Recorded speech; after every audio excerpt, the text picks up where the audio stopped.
Ballistic missiles fired by Iran streaked over the sky on their way to Israel on Tuesday, retaliation for Israel's campaign against Tehran's Hezbollah allies in Lebanon.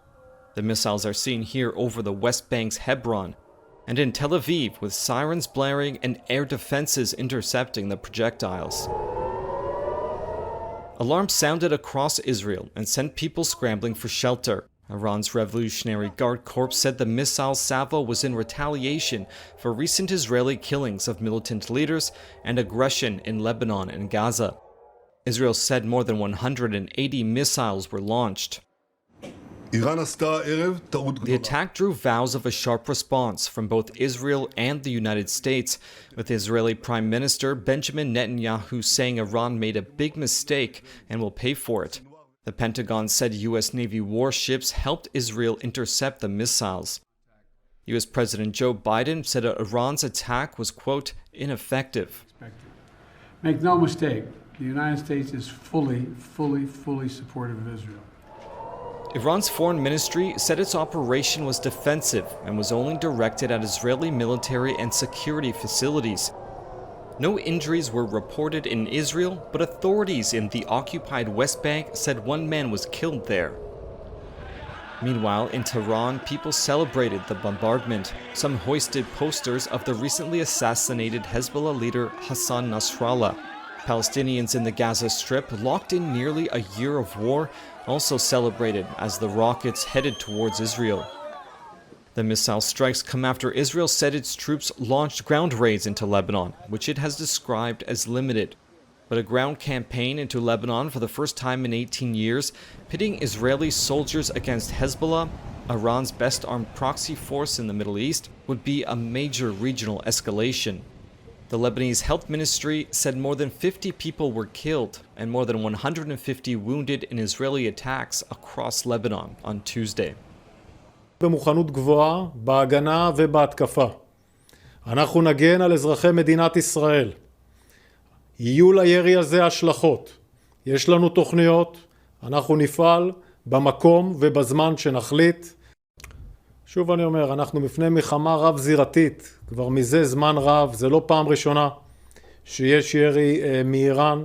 הירי הזה היה רחב יותר, בהיבט הטילים והמענה בהגנה נבנה בהתאם, וכמו שאנחנו רואים, מעט פגיעות ללא נפגעים בגלל ההתנהגות האחראית של הציבור וההקשבה להנחיות והפעלת מערכות ההגנה שלנו ופעילות גם של השותפים שלנו להגנה על אזרחי מדינת ישראל. אנחנו נמשיך להתנהל באופן הזה גם בהתקפה וגם בהגנה. Good evening.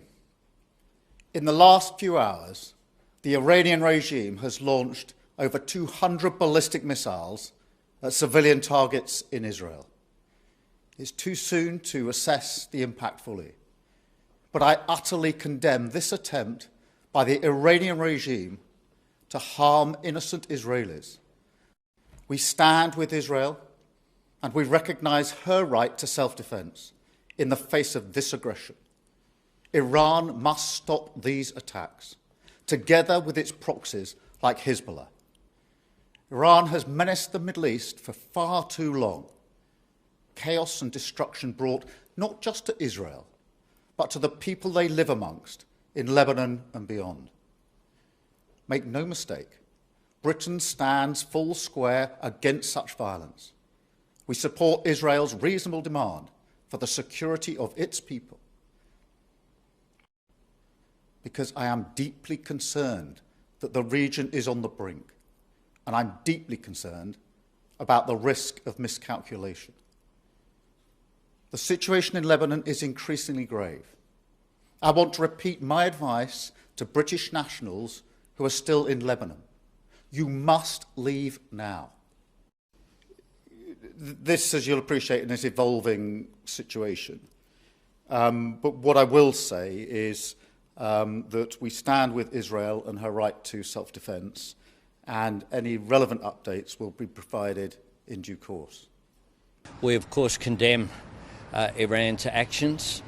We once again reiterate the call that we've made along with the United States, the United Kingdom, the European Union, Italy, Germany, Japan, Saudi Arabia, Qatar, the UAE, other nations as well, calling for a de-escalation. We're very concerned about Iran's actions, which is why we condemn them. It is a good thing that it would appear that the defence of Israel, supported by the United States, has ensured that there is no loss of civilian life. It would appear at this stage. There's been too much loss of life in that region. Does Israel have the right to send troops into Lebanon? What we want to do is to reiterate the call that we have. Israel, of course, has a right to defend itself. What we have called for consistently is for a de-escalation in the region, along with our friends in the United States and others. We issued a joint statement with 13 nations just a week ago, and we did that in the context of making sure that the Israelis can return to northern Israel and that the Lebanese can return to southern Lebanon. One of the things that statement said was diplomacy, however, cannot succeed amid an escalation of this conflict. We reiterate again the call that we have made for many, many months. There have been warnings since last October about people travelling to the region. We've been calling for many months for people to leave the region, for Australian citizens to come to safety in Australia. This is a dangerous region at the moment.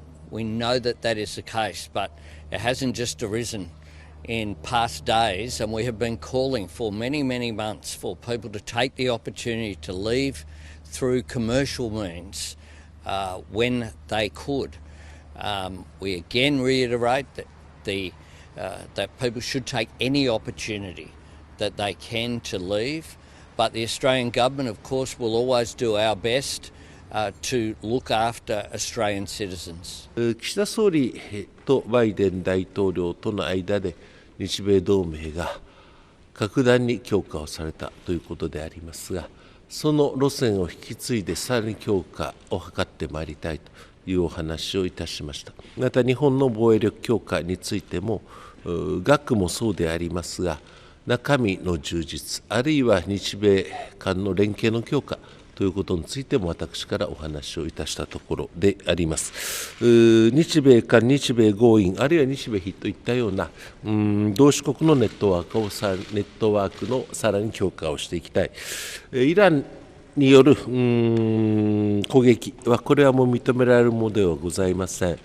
厳しくこれを非難したいと思っておりますが、これが全面戦争に拡大することがないようによく連携を取ってまいりたいし、事態の沈静化に共に努めてまいりたいと考えておるところでございます。